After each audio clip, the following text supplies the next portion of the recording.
कलयुग की 10 बातें का अर्थ है कि कलयुग में होने वाली विशेष गतिविधियों या विशेषताओं के बारे में चर्चा करना। यहाँ कुछ प्रमुख बातें हैं जो कलयुग के बारे में कही जाती हैं। धर्म का अपना विरोधी।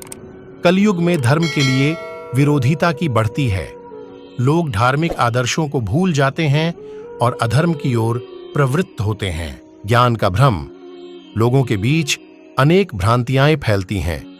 वे ज्ञान की गहराइयों तक नहीं पहुंच पाते हैं और भ्रमित होते हैं। धन का महत्वाकांक्षा। लोगों की प्राथमिकताएं धन और संपत्ति की प्राप्ति में बढ़ती हैं। काम का प्रचलन। इंद्रियों की प्रचलन की बढ़ती मांग है और इससे मनुष्यों में संवेदनशीलता की कमी आती है। कल्याण की भूल। लोग कल्याण की ओर ध्यान नहीं देते हैं। वे अपने स्वार्थों की प्राथमिकता रखते हैं। बुद्धि का विनाश। लोगों की बुद्धि का विनाश होता जा रहा है। उन्हें न्याय का विवेक खो जाता है। विवाद का बढ़ना।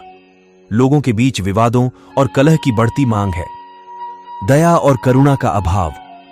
लोगों में दया और करुणा की कमी होती जा रही है। जगह जगह धार्मिक स्थलों का निर्मूलन। कलयुग में लोगों की धार्मिकता कमजोर हो जाती है, जिसके कारण धार्मिक स्थलों का निर्मूलन होता है। अंधविश्वास और अज्ञान। लोग अंधविश्वास में पूर्णतः डूबे रहते हैं और अपने अज्ञान के कारण पीड़ित होते हैं। ये थीं कुछ विशेषताएं जो कलयुग के बारे में कही जाती हैं। ये समय काल की प्रकृति के अनुसार माना जाता है, जिसमें इंसान के अधर्म, अज्ञान और विश्वास की कमी होती है। कलयुग के बारे में अधिक जानकारी के लिए यहां कुछ विस्तृत जानकारी है। धर्म का अपना विरोधी। कलयुग की पहचानों में से एक है कि धर्म का अपना विरोधी होता है। लोग धर्म के प्रति अप्रासंगिक होते हैं और अधर्म की ओर अपने कदम बढ़ाते हैं। यह धार्मिक मूल्यों और नैतिकता के प्रति लापरवाही और उनकी विनाशकारी अवधारणा को दर्शाता है। विवाद और असहमति। कलयुग में विवादों और असहमति की बढ़ती मांग होती है। लोग आपस में मतभेदों में अंकुश नहीं रख पाते हैं और अक्सर अहंकार और अधर्म के चक्र में फंस जाते हैं। धन की महत्ता। कलयुग में धन की महत्वाकांक्षा की बढ़ती मांग होती है। धन की प्राप्ति में लोग अधिक समय और ऊर्जा लगाते हैं और धार्मिकता को अनदेखा कर देते हैं। बुद्धि का विनाश। कलयुग में लोगों की बुद्धि का विनाश होता है। वे अपने अंधकार में पड़े रहते हैं और ज्ञान की ओर नहीं बढ़ते हैं। अनुचित आहार और व्यवहार। कलयुग में लोगों का आहार और व्यवहार अधर्मपूर्ण होता जा रहा है। अनेक लोग अनुचित आहार का सेवन करते हैं और अशिष्टता में रहते हैं। ध्यान की कमी। लोगों में ध्यान की कमी होती है। वे अपने ध्यान को इस परंपरागत विचारधारा की ओर नहीं दिशा देते हैं जो उन्हें आध्यात्मिक और मानवीय समृद्धि की ओर ले जाती है। शिक्षा का अपव्यय। कलयुग में शिक्षा का अपव्यय होता है। लोग अधिकांश शिक्षा को केवल पैसे कमाने का एक उपाय मानते हैं, न कि ज्ञान का साधन। दया और करुणा की कमी। कलयुग में लोगों की दया और करुणा की कमी होती है। उन्हें दूसरों के प्रति सहानुभूति की कमी महसूस होती है। अंधविश्वास। कलयुग में अंधविश्वास की मान्यता होती है। लोग विचार नहीं करते और अपने बुद्धिमत्ता के बजाय धर्म और विज्ञान की ओर से सहायता मांगते हैं। अधिकार की भूल।